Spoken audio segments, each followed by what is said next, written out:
कर उनको सहूलत दे रहे थे, जिनकी वजह से आज ये 11 जानें जो है वो चली गई हैं इस दुनिया से। आपको इस बात का भी एहसास होना चाहिए कि अगर आप इतनी फुर्तियां इन लोगों को बेरोजगार करने के लिए दिखा रहे हैं, तो इतनी फुर्तियां आपको जिन 11 लोगों की जानें गई हैं, हमने नहीं सुना कि कमिश्नर साहब उनके घर गए, हमने नहीं सुना कि डीसी साहब उनके घर गए, हमने नहीं सुना कि कोई हुक्मरान उनके घर गया है, उनके जख्मों पर मरहम रखा है, बल्कि उनको तो इन दुनिया से भेज दिया गया है। यहाँ जो जिंदा लोग हैं उनको बेरोजगार करके उनको मारना चाहते हैं।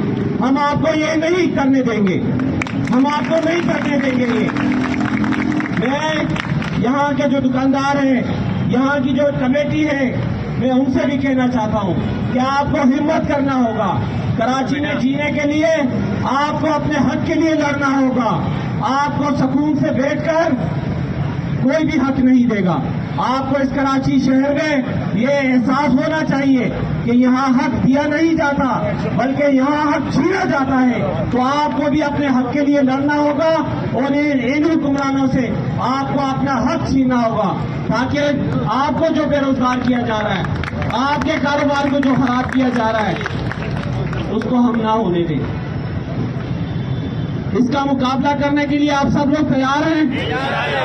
बाकी और कराची ताजिर अलायंस आपको यकीन दहानी कराती है कि अभी आप फैसला करें कि आपने रोड बंद करना है, हम आपके साथ रोड बंद करेंगे।